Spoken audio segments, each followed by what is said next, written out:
Je me réjouis aujourd'hui qu'on ait un ministère de l'économie parce que ça nous permet au moins de pouvoir discuter en fond sur les questions économiques. Depuis l'indépendance jusqu'à présent, nous appliquons les mêmes méthodes avec les mêmes résultats. Administration fiscale, politique. Plan quinquennaux, années 80, ajustement structurel. Directeur général, politique. Première alternance, on a démarré avec l'impératif de réduction de la pauvreté. Directeur des domaines politiques. Deuxième alternance qui avait démarré avec un objectif de développement avec la SNDS. Pour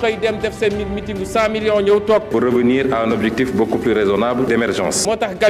C'est extrêmement gravissime. Ça veut dire que tous les chiffres que vous nous donnez, nonobstant votre rengaine habituelle sur les notations ou je ne sais quoi, tous les chiffres sont faux. Oui, je suis fier d'avoir été inspecteur des impôts. Et mon jeune frère Amadou Ba ici présent, c'est que j'ai été un excellent inspecteur des impôts. Effectivement, l'honorable député Ousmane Sonko. Il peut en attester. Nous n'atteignons pas les objectifs parce qu'en réalité, nous ne posons pas les vrais débats. Je n'entends pas souvent parler ou suffisamment parler des goulots de notre économie.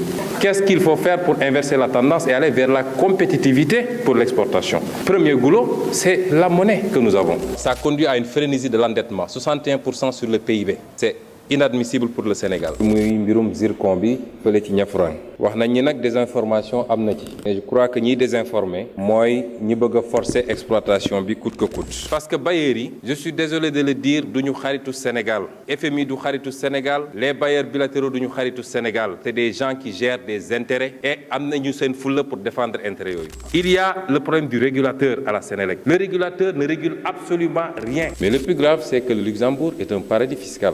Alors, comment est-ce que le Sénégal peut entreprendre d'avoir une convention de non-double imposition avec un paradis fiscal? Toutes les sociétés qui évoluent aujourd'hui dans l'exploitation minière, dans le Kédougou et autres, sont immatriculées en île Maurice. Parce que ça permet de ne pas être imposé à l'impôt sur les sociétés au Sénégal, sous prétexte qu'on a une convention de non-double imposition, et que quand vous allez en île Maurice, le taux d'impôt sur les sociétés est à 0. Et ces sociétés ne payent l'impôt ni ici, ni là-bas. Donc, on ne signe pas une convention fiscale avec un paradis fiscal. Monsieur le ministre, les raisons que vous avez avancées pour justifier votre loi de finances rectificative sont fallacieuses. Vous invoquez d'abord la conjoncture internationale. Nous avons dit depuis des années que votre croissance est conjoncturelle et non structurelle. Et qu'il aurait suffi d'une petite hausse du prix du baril pour que vous rendiez compte. Et c'est ce qui vous rattrape. Le pétrole et le gaz. Moi, j'ai écrit un livre de 252 pages sur le pétrole qui identifie les responsabilités de chacun, du Premier ministre que vous êtes, du Président de la République, du ministre des Mines de l'époque ici présent, et même du ministre des Finances sur les questions fiscales. Personne n'en démentira une virgule. Et je vous inviterai d'ailleurs à la cérémonie de dédicace que je compte organiser la semaine prochaine. Alors venir nous parler d'anglais ou de japonais, c'est du complexe.